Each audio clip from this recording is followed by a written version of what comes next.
Assalamualaikum warahmatullahi wabarakatuh, Bah. Waalaikumsalam warahmatullahi wabarakatuh. Sehat, Bah? Ya, alhamdulillah. Gimana nih Asatya? Ada apa nih? Ya, di channel Japar Carios. Barulah ini mah ya, channel Baru baru, ya? Bah. Kita mau cobain untuk podcast. Japar Carios ya? Itu Japar Carios. Syutingnya outdoor untuk podcast. Ya mungkin mohon maaf kalau ada sedikit gangguan suara-suara. Gimana, Bah? Sekarang lagi sibuk apa nih, Abah? Sekarang Abah kan baru buka tempat praktek baru nih di Ahmad Yani juga. Apartemen Gateway Cicadas. Cicadas. Tepatnya di Cicadas gitu. Baru buka 1 hari, 2 hari sama sekarang. Mungkin teman-teman nanti bisa, kalau misalkan ada yang mau konsultasi atau apa sama Mbak Japar, bisa langsung hubungi nomor telepon di bawah, nanti saya tulisinnya di deskripsi, atau langsung ke lokasi praktek Mbak Japar aja mungkin Ya. di Gateway Ahmad Yani, lantai LG 1 SA 28. Oke. Bah, nah ini malam ini Abah mau berencana mau bawain cerita apa, Bah? Jadi Abang mau bawain cerita tentang pengalaman ketika Abah masih merentalkan mobil. Ceritanya Abah yang nyupirin atau orang lain nyupirin, Bah? Saya yang nyupirin. Yang kali ini yang Abang mau ceritakan ketika mobil Abah itu disewa ke daerah Pangandaran. Pangandaran. Pangandaran. Berapa orang tuh, Bah, yang sewa? Itu yang sewa 5 orang. 5 orang. Oke. Jadi sebetulnya gini Asatya, tanpa sengaja banyak orang kenalan teman-teman gitu atau teman yang nyambungin ke teman lagi yang justru nyewa mobil rental Abah itu untuk mengantar ternyata pesugihan gitu, ke tempat pesugihan. Oh, di Pangandaran? Emang di Pangandaran ada, Pak? Ada, orang jarang yang tahu. Ya kan tahunya kan sana di Rocky dulu mungkin, Pak ya. Jadi ini disebut pesugihan bukan, tapi disebut bukan ya mungkin pesugihan ini gitu ceritanya. Ceritanya cukup menyeramkan sekali lah, beda dengan yang lalu-lalu. Yang sudah-sudah gitu, Pak. Oh, yang sudah yang di channel sebelah. Nah ini ceritanya serem sekali gitu. Abang mungkin niatnya belum tahu mereka mau pesugihan mungkin, Pak ya. Nggak tahu, tapi kecurigaan sudah ada. Sudah ada, gitu. Kecurigaan karena yang nyambungin temen yang tahu cerita-cerita sebelumnya bahwa Abah suka nganter disewa ke tempat-tempat pesugihan. Jadi kejadian itu sering ada beberapa juga yang lain yang Abah nganter gitu. Itu tahun berapa, Pak? 2011, 2011. 11-12. Jadi dulu itu cerita dulu. Oke, kalau gitu, Pak. Mangga, Pak, silakan Ya, dimulai oke. ceritanya. Jadi selamat malam para sahabat. Assalamualaikum. Abah mau bercerita nih pengalaman Abah dulu ketika Abah merentalkan mobil. Nah, suatu ketika ada kawan yang bernama disamarkan ya, Ya. disamarkan. Namanya Dedi, namanya Kang Dedi. Nah, Kang Dedi itu punya kenalan, namanya Pak Oding, nama samaran ya, Pak Oding. Nah, suatu ketika Abah dihubungi oleh Kang Dedi, katanya mobil disewa, katanya kemana? Abah bilang seharian atau gimana? Seharian, jadi sehari semalam. Ya boleh aja, kemana? Ke Pangandaran. Akhirnya pada waktu itu tentukanlah harga sewanya. Berapa orang yang mau ikut? 5 orang. 5 orang ikut, ya boleh lah. Berarti bersama Abah 6 orang. Akhirnya ditentukanlah waktunya. Kalau nggak salah hari Kamis, malam Jumat. Nah, karena pengalaman yang sudah, Abah nih curiga. Jangan-jangan nih mau macam-macam gitu ya. Karena rombongan itu, Pak ya. Rombongan terus malam Jumat ke Pangandaran nggak jelas. Cowok semua udah pada berumur. Oh, Ada udah yang tua. Tapi tuanya nggak terlalu tua, maksudnya udah bukan anak-anak lagi lah, bukan remaja lagi lah, udah pada dewasa semua gitu ya. Nah ketika itu dipertemukanlah Abah dengan Pak Odingnya untuk membicarakan masalah. Tadi kan sama Kang Dede udah nih, sama Pak Oding menceritakan masalah ongkos sewa. Nah, Abah iseng nanya, Pak Oding, ini ke Pangandaran mau ngapain nih? Enggak ada keperluan katanya. Ah, Abah bilang, rada curiga nih. Nah, akhirnya Pak Oding bicara bahwa dia itu punya kenalan sama temennya nih, sama temennya berarti sama temennya yang 5 orang ini. Nah dia pernah ketemu sama seseorang. Sebetulnya Pak Oding itu kenal sama istrinya, istri si orang yang nanti mau diceritakan nih. Kenal sama istrinya dari satu sekolah dulunya, lagi SMP kalau nggak salah. Ketemu ngobrolin masalah keuangan. Mungkin Pak Oding lagi seret lah sama temennya. Ada temennya tuh canggung gede, kumisnya segede gini, orangnya songong, berani orangnya. Nah itu ngobrol-ngobrol, Pak Oding bilang katanya, Bah saya sama temen, waktu itu bukan bilang Bah, Kang, saya sama temen nih ketemu sama suaminya temen saya waktu SMP. Nah, karena kita ngeluh keuangan, kata si temennya perempuan ini yang satu SMP, ke suami saya aja, cina ke suami saya. Emang kan gimana suaminya? Sok aja main ke rumah. Nah, kasih solusi gitu Bang. Nanti dikasih solusi sama si Ate. Solusi apa? Ya udah ke rumah aja cerita dulu. Ya oke, janji aja hari anu nanti saya ke sana. Ini Pak Oding cerita ke saya nih. Pas ketemu, kata Pak Oding pas ketemu ngobrol sana sini, udah basa-basi selesai. Si suaminya ngeluarin satu seperti guci, tapi si kepalanya ini, si ornamen di ininya tuh seperti naga. Kereta kencana jadi bentuknya seperti ornamen kereta kencana, cuman depannya naga gitu ya, kayak guci Cina gitu. Terus Pak Oding bilang, untuk apa ini Kang, nanti kita lihat ya. Pak Oding kaget karena ternyata dari guci itu butuh uang berapa nih, ini pribadi saya butuh uang berapa nih. Itu uang keluar terus. Dia ngambil uang dari guci itu, keluar terus uang. Semua bengong yang di situ. Kan logikanya kan nggak mungkin. Pak Oding juga bengong. Kok bisa gitu cina gini-gini? Iya cina. Akhirnya Pak Oding nanya, itu cina jumlahnya berapa uang bisa keluar dari situ? Ya kurang lebih untuk satu pabrik lah. Pabrik apa? Pabrik tekstil. Bikin pabrik tekstil. Malah ada lebihnya. Wah, nggak percaya, banyak bener. Uang dari mana? Keluarin dibagiin. Uang itu 100.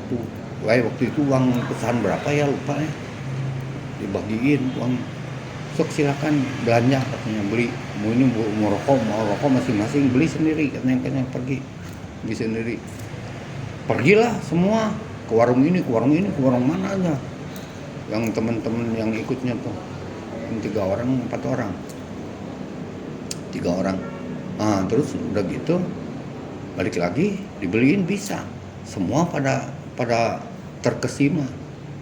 Bengong. Jadi ini gimana ini, sana uang dari mana, terus ya dan semua berkecamuk lah. Gimana? Pengen uangnya. Nah, akhirnya ngomong si temennya ini, sama Oding ngomong, Kang, kita lagi butuh duit nih, butuh uang nih, gini gimana nih caranya? Bisa nggak itu dari guci itu? Maaf, nggak bisa. nggak bisa masih kan? Nggak bisa. Ini khusus untuk saya. Kalau mau seperti begini, saya antar. Saya pertemukan, pokoknya saya jamin apa-apanya saya jamin. Orang itu. Awal mula cerita ke Pangandaran itu. Itu Awal yang ceritanya. Nah, akhirnya mereka nanya, persyaratannya apa? Pasti ada persyaratan. Jadi ternyata persyaratannya harus bawa jantung. Persyaratannya. Satu orang satu. Enggak, satu aja yang berminat, yang berani hanya satu. Yang kumisnya gede, yang badannya gede, kumisnya wah. Dan orang itu berani. Syarat untuk ke sana katanya saya bawa katanya ke satu daerah, syaratnya itu. Semua bengong. Tutup cerita katanya. Terjadilah obrolan antara Pak Oding dengan temennya itu. Kira-kira gimana nih? Gini. Kata temennya, saya yang berani. Yang gede itu, yang kumisnya gede itu bilang, saya berani. Enggak kan ini masalahnya pasti menghadapi gaib. Wah, nggak apa-apa, gaib gimana pun saya berani. Memang itu orangnya, songong. Nah, udah katain gitu, yang jadi masalah dari mana jantung. Akhirnya mereka mencari-cari sumber, kira-kira dari mana bisa dapat. Persyaratannya katanya siapin, nanti kita berangkat ke sana. Terus nanti diterangkanlah sama si suaminya si ibu itu bahwa taruh aja namanya lah Kang Anu. Sama Kang Anu diterangin. Nanti di sana kita akan nyebrang muara. Nah, kalau nyebrang muara itu kalau berani nanti saya yang ngantar katanya. Sama saya cina bareng. Sama si Akang itu. Nah, sama si Kang Anu. Jadi kalau nyebrang kalau airnya agak tinggi berenang. Jadi menyeberangi itu berenang. Tapi kalau berenang pulangnya digendong sama Kang Anu. Si Kang Anu kata Kang Anu digendong nanti pulangnya. Tapi kalau perginya digendong, nyebrang itu pulangnya harus berenang. Terbalik. Nah, sesudah itu syaratnya itu, oke, saya berani. Kata si kumis yang gede itu, oke, saya berani. Gini. Ya, saya yang berenang. Saya berenang lah. Gini. Percaya tidak percaya sebelum berangkat ke sana, sembari menunggu pesanan itu, jantung itu. Dia si kumis gede itu latihan berenang, percaya nggak percaya latihan berenang di Sungai Citarum. Lagi sungai itu. Lagi sungai agak airnya agak besar. Memang diikat sama temennya, dijaga gitu, diikat ininya berenang, latihan berenang terus. Nah, akhirnya tibalah waktunya berangkat ke Pangandaran. Jantung sudah dapat, latihan berenang sudah, akhirnya waktunya ditentukan, yaitu menghubungi saya untuk nyewa mobil. Maka ketika harinya malam Jumat berangkatlah kita berenang. Saya, Kang Deddy, Pak Oding yang berkumis, terus si Kang Anu, terus satu lagi berenam lah pokoknya. Si Kang siapa itulah lupa. Berangkatlah kita. Berangkat dari sini sore. Berangkat dari sini sore. Nah, masuklah kita sampai ke sana lewat Isya, sampai langsung check in di hotel. Oh, istirahat dulu. Iya, istirahat. Sewa kamar 3. Nah saya tuh sama si Kang Dedi kebagiannya, Pak Oding sama yang satu lagi, terus si Kang Anu sama si Kumis itu udah mantep lah. Oh, berjalan dengan lancar gitu istilahnya. Nah, pada waktu jam 12 lewat, Pas 12 masuk tengah malam berarti Pak. tengah malam, kan kita persiapan jam 11 udah dikasih tahu persiapan. Disuruh beli rokok masing-masing menurut suka masing-masing rokok apa. Selera masing-masing. Ibaratnya Asatya rokok apa? Oh ini rokok Jarum, ini rokok Samsu, ini rokok Sempurna Mil, ini rokok Garfit, masing-masing. Nah, heran kan? Kenapa harus diadain rokok masing-masing? Korek, beli masing-masing. Kan aneh tuh, aneh. Itu suasana udah mulai beda, udah tegang aja, terus terang aja udah tegang aja. Akhirnya pas jam 1 turun kita.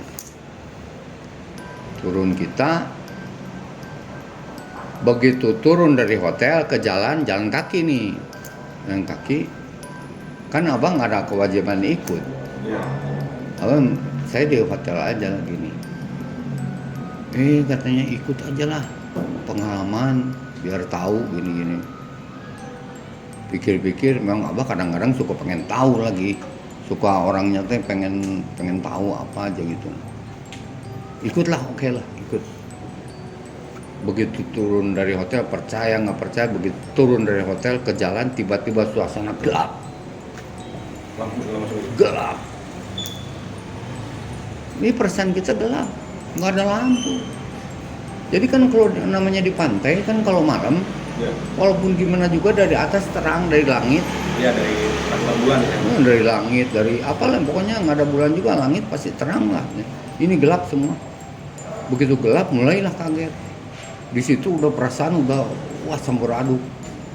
Akhirnya si Kang Anu bilang, ngerokok jangan berhenti, masing-masing ngerokok jangan berhenti. Jadi kalau mati cepet ini lagi, mati cepet nyalain lagi, ganti lagi. Nah, berjalan. Suasana udah bukan suasana takut biasa. Itu takutnya takut bener lah. Takut bener. Itu gelap terus. Yang kelihatan hanya ini api rokok.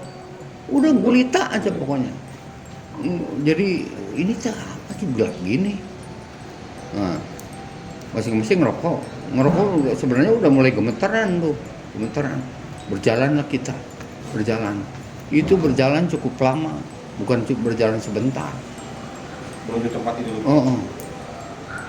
Kita nggak tahu, saya nggak tahu ini arah kemana karena gelap. Semua itu dari rokok, taunya masih kita ada tuh dari rokok. Begitu lagi perjalanan, mulailah suara yang entah dari mana. Ada yang tolong, ada yang minta rokok, asli itu mah. Itu udah suasana udah menekan, udah ngeri lah, bener lah. Bukan itu aja, yang lain aja udah sampai ada yang ngebisik belakang ngomong, saya balik lagi katanya. Nggak bisa. Itu kadang di jalan aspal atau di pinggir Udah pasir? nggak kelihatan jalan aspal. Begitu gelap tuh udah gelap nggak kelihatan jalan aspal, jalan tanah, jalan apa. Itu kalau ada yang minta rokok. Kadang kan dilemparin. Nggak boleh dilihat. Kalau kata si Kang Anu, kalau minta rokok, kalau mau ngasih, tidak usah dilihat. Lempar. Nah, akhirnya berjalan jauh itu. Nah, tibalah di suatu sumur. Jadi kita jalan tuh dari penginapannya ke kiri, kayaknya ke arah Sagar Alam, kayaknya ke situ.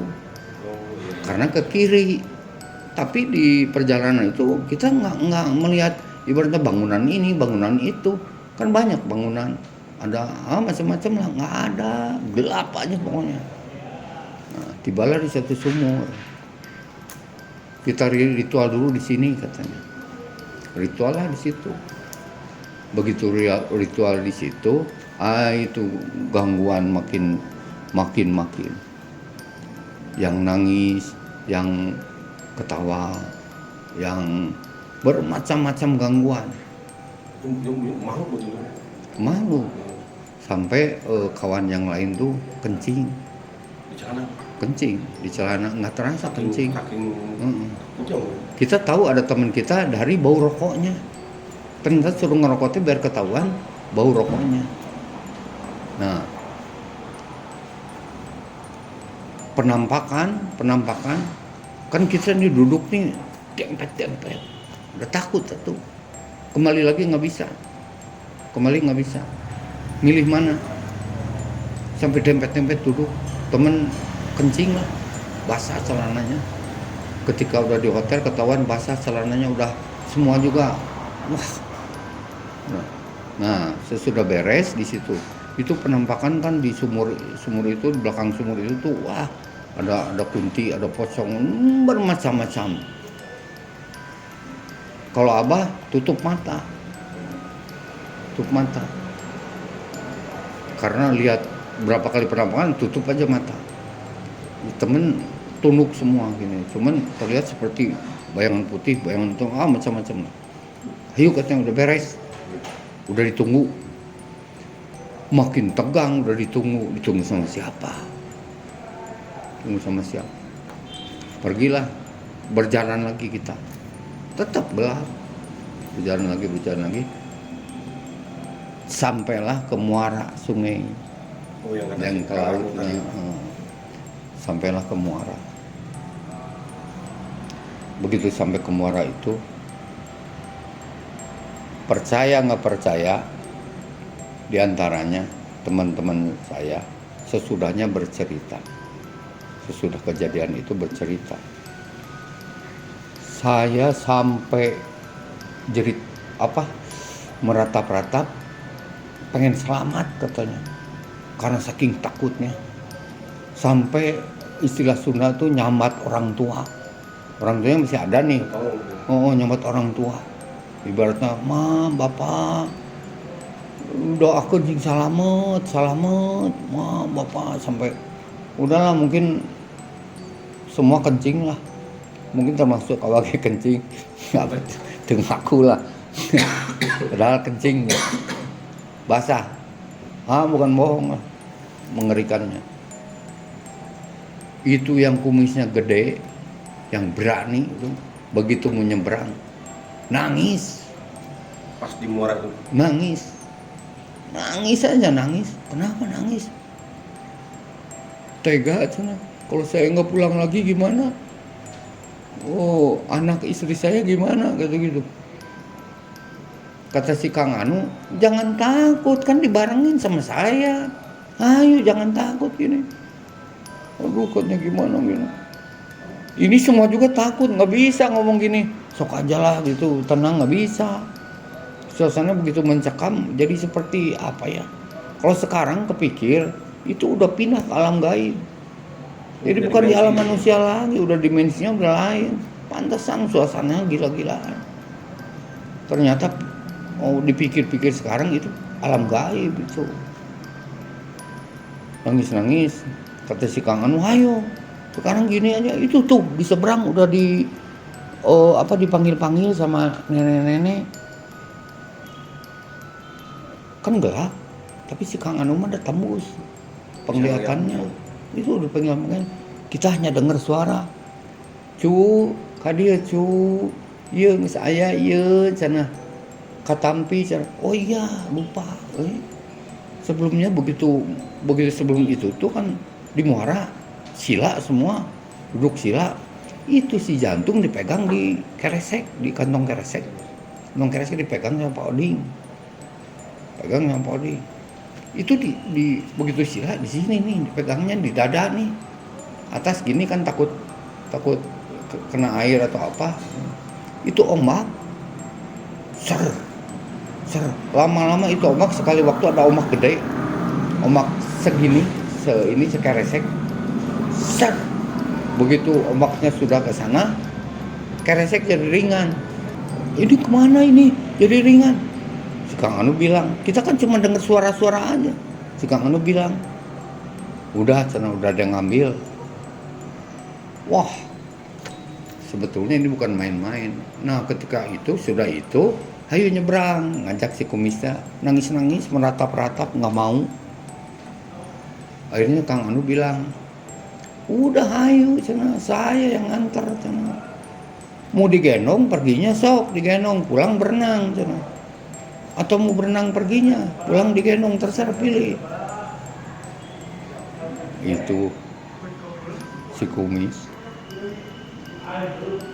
Tiba-tiba tidak ada suaranya, si rokoknya jatuh, kelihatan kan api rokok, kelihatan jatuh, tidak ada suaranya, pingsan.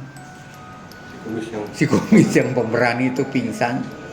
Semua juga seperti nangis pengen pulang. Apa kayak sarua, nyesel nganter, ngapain gua ikut, padahal gua tadi diam aja di hotel, nggak usah urusan yang kayak gini. Akhirnya ini gimana cina, malahan pingsan dibangun. Akhirnya diusahakan disuruh bangun gitu ya, suruh siuman. Itu dari seberang suara jelas, suara nenek-nenek. Kadia cu atas katampi kintunanana, kalau bahasa Indonesia sini udah keterima kirimannya, sini, ini bukan pengen ini katanya. Ya seolah-olah seperti begini, nggak kelihatan. Si Kang Anu mah ngeliat, kene gini. Akhirnya sudah bangun, si kumis bangun, akhirnya batal, nggak jadi, pulang lagi, udah nggak bisa diterusin. Udah nggak ada yang berani. Sampai Pak Oding udah nyamat orang tuanya. Si kumis ingat anak istrinya, kalau nggak pulang lagi gimana katanya. Tega cina kamu, ke si Pak Oding. Tega kamu cina, kalau saya nggak pulang lagi anak istri saya gimana gini, sembari nangis. Yang namanya berani itu nangis. Akhirnya batal balik lagi. Itu baliknya lebih lama daripada tadi perginya. Perjalanan pulang itu Suasana tetap gelap. Jadi kita nih di hati tuh pengen cepet sampai gitu ya, udah bergejolak aja, udah ngeri lah. Awas jangan lupa katanya rokok, ngerokok aja kita.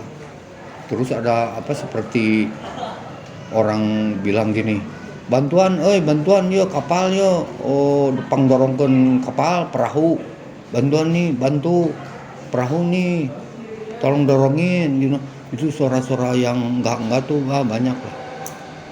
Nah, baliklah kita, nggak sampai perasaan terlemah sekali. Akhirnya sampailah, begitu kita sampai ke tempat terang seperti terangnya kalau malam di pantai. ya, kayak gitu. Itu yang ngucap syukur semuanya lah, ucap syukur. Pas sampai ke hotel, mau percaya mau nggak, basah celana semua. Jadi batal semua. Tapi malahan kita semua harapan kerjaan batal, tapi malahan semuanya bersyukur udah kembali lagi ke hotel, lebih dari dapat duit. Yang aneh kata pegawai hotel, itu mobil ada yang ngegoyang-goyang, orang gila di situ. Kan mobil diparkir depan hotel. Satpamnya bilang itu mobil malam ada yang menggoyang-goyang katanya, digoyang-goyang sama orang gila. Orang gila gimana maksudnya? Orang gila atau orang gila dari mana katanya? Nggak pernah lihat di sini. Jadi digoyang-goyang gitu, diusir, muter, mengusir terlalu deket. Udah takut sana. Orang gilanya nggak kenal, bukan orang situ katanya, nggak tahu orang mana. Terus udah ceritanya pulang Pulang ke Bandung Bang. ke hotel dulu, hotel istirahat dulu. Begitu pulang ke Bandung, kan kita dari Bandung bawa itu jantung Iya. pakai rice cooker kecil. Nah, sebelum berangkat begitu terima rice cooker, begitu diterima jantung masukin rice cooker, disimpanlah dititip di rumah temennya si Pak Odi. Udah aja, pas gitu kita beres segala macam, udah nggak ada yang ngomong, nggak ada yang bicara, diam aja semua juga. Begitu sampai ke rumah teman dikembaliin itu rice cooker, temen itu nanya, ini pakai apa sih rice cooker kecil ini, pakai nyimpen apa? Akhirnya ceritain nyimpen jantung. Marahnya luar biasa. Maksudnya apa, mau nyelakain saya, kata gini-gini. Bawa sana rice cookernya, bawa, buang sana.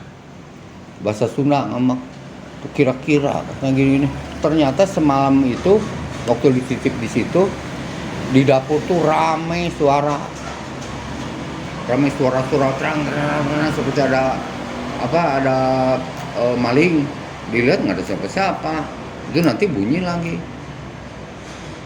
Nah, jadi dari kesimpulan cerita itu, satu, kayaknya jantung itu dari ODGJ yang meninggal, Oh, dia mencari mungkin juga ya. mencari jantungnya. Ya walau alam ya, kalau dia hubung dan saya nggak tahu apa-apa, nggak tahu. Ya itu walau alamnya kejadiannya mah, cuman ya begitulah kejadiannya. Mobil digoyang malam-malam terus itu temennya yang titipin jantung itu semalaman di dapurnya rame aja terus, ngamak tuh. Nggak mau ininya juga, nggak mau saling sapanya juga berapa lama, ngamak aja pokoknya. Nah itu Bang, pas yang kejadian di Muara tadi Bang, yang si kumis itu sampai pingsan tuh. Itu yang si nenek itu jarak dari sini ke nenek itu jauh juga. Ya jauhnya ya jauh Muara lah, jadi Muaranya kan nggak terlalu lebar. Ya. Dulu abang lagi muda pernah ke sana, rombongan dari pendaki gunung untuk ngambil anggota gitulah. Pernah lihat ke situ, ke hutan itu ada muara, memang ada muara, nggak terlalu besar sebenarnya, terus nggak terlalu dalam, sebetulnya nggak terlalu dalam, tapi air tiba-tiba tinggi. Itu suatu hal yang tadinya juga abah pikir kan abah pernah, tapi terus terangnya abah lagi muda waktu ke situ hampir tersesat, nggak tahu jalan keluar. Kan itu tanaman bakau semua. Iya, bakal semua. Bakau. Abah tuh ke sana salah jalan, malah ke muara itu. Tapi mungkin kalau abah terus ke muara itu ketemulah sama si nenek. Iya, bisa jadi. Mungkin dikasih guci. Mantap. Tapi abah langsung sadar, langsung baca ayat gitu ya. Ya Allah, mohon jalan keluar. Asli geus mulai linglung tah. Dulu sendiri. Itu ceritanya. Nah, Satya. Oke, Pak Japar. Tadi emang yang pas di jalan yang gelap itu mungkin kita nggak sadar dulu, mungkin pas Abah itu nggak sadar udah masuk dimensi lain. Masuk dimensi lain. Sekarang baru dipikirnya, bukan sekarang, maksudnya sesudah itu dipikir, wah kemungkinan udah masuk dimensi lain. Berarti si Kang Anu itu udah biasa masuk dimensi lain. Oh, dia punya kunci itu nih. Iya. Jadi dia mah nggak ada takutnya, malahan tenang, malahan ayo. Jadi seolah-olah udah kenal deket sama si nenek. Akhirnya abah selidiki, ditanya, sebetulnya Kang Anu nih gimana sih bisa kenal sama nenek itu? Jadi ceritanya gini katanya, saya dulu banyak sakit hati, kerjaan nggak punya, sama mertua lah katanya, sama mertua, keluarga istri dan sebenarnya pokoknya banyak sakit hati lah karena memang nggak punya kerjaan. Akhirnya saya nekat pergi kabur sampailah di Pangandaran. Nah di Pangandaran dia berjalan terus, jadi pikirannya udah pikirannya goyang. Nggak karuan, udah berjalan aja nggak tahu arah tujuan. Tiba-tiba katanya ada satu rumah ada nenek-nenek bilang, jangan ka dia. Oh, dipanggil nih. Dipanggil, terus ngobrol, kunaon, ujang teh. Terus dia cerita penderitaannya, cerita gini. Terus kata si nenek gini, udah aja, diam di sini sama nenek. Nanti sampai apa namanya? Sampai nanti udah beres, udah enak, udah ada jalan, baru silahkan pulang. Sekarang sama nenek aja. Makan sama nenek, nggak punya uang, nenek gitu. Makan udah sama nenek dikasih, segala dikasih, jangan banyak pikiran. Tapi saya baju ini cerita si Kang Anu ya. Saya baju cuman ini nek, baju harus ngambil baju dulu, nanti kesini lagi gini. Nggak tekudu, nggak usah. Baju yang mana mau diambil? Tanya gitu sama si nenek. Si Kang Anu teh bengong, maksudnya apa katanya? Besok bilang baju mana yang mau diambil. Akhirnya dibilang baju yang ini, baju yang ini, baju yang ini. Terus apa lagi? Itu katanya Walkman. Iya, zaman dulu Walkman kan ada Walkman katanya ini. Nya sok, udah segitu, udah. Tunggu. Si nenek masuk ke dalam. Begitu enggak lama. Sini katanya. Kadi aja. Ya nek. Iya lain tadi. Udah ada semua baju kaos yang belang-belang, yang Walkman segala ada semua. Gila si nenek ilmunya, ilmu apa itu? Ada langsung. Maka diamlah di sana sampai 40 hari. si Kang Anu itu. Sampai dia dapat guci itu. Sudah 40 hari dikasih guci, ya dikasih pepatah, bacaannya ini, kuncinya ini gini ini. Pulang. Tapi nggak boleh ngasih orang lain dari duit ini, maksudnya ada orang butuh kasih dari sini nggak boleh. Itu untuk keperluan Ujang sendiri. Kalau ada yang mau datang aja ke sini bawa. Nah sekarang bukan sekarang lah, maksudnya sekarang teh sudah lama dari situ kabarnya Kang Anu tuh pindah rumah. Tadinya kan di kota, dia pindah rumah, beli di pinggiran, rumahnya gede. Nah sekarang terputus lah komunikasi, entah gimana, kata si ini terputus komunikasi. Jadi kalau mau sesuatu yang mudah, maksudnya rezeki yang gampang, pasti ada yang harus dikorbankan. Entah harus hilang ketakutan, atau harus seperti tadi, kan ngeri beli jantung, ngeri tuh, ya syaratnya berat. Ya, intinya mungkin pesan moral dari Abah Japar nih, kalau kita menginginkan sesuatu harus dengan bekerja keras lah mungkin Pak. Ya, harusnya kalau yang normal kan bekerja keras gitu kan. Kalau yang rada-rada gitu ya harus berani. Harus dengan niatnya juga sekalian. Niat, keberanian yang full. Karena keberanian itu bukan hanya menghadapi tetapi dosa. Kalau kita ukur dari agama, ini kan tentunya dosa. Gitulah. Ya, mungkin terima kasih ini Abah Japar waktunya. Mungkin kita akan cerita lagi di episode selanjutnya mungkin Pak ya. Ya, nanti ketemu lagi. Cerita yang lainnya juga. Oke, untuk sahabat-sahabat Japar semua, jangan lupa untuk di-subscribe, di komen dan share ya ke teman-temannya. Ya. Tolong dukung juga untuk channel ini biar bisa sering cerita juga. Terima kasih. Assalamualaikum warahmatullahi wabarakatuh. Vas-y, saigne, je veux te voir en morceaux. Je te traquerai jusqu'à la mort. Ta mort sera aussi douce que les enfers. Dors.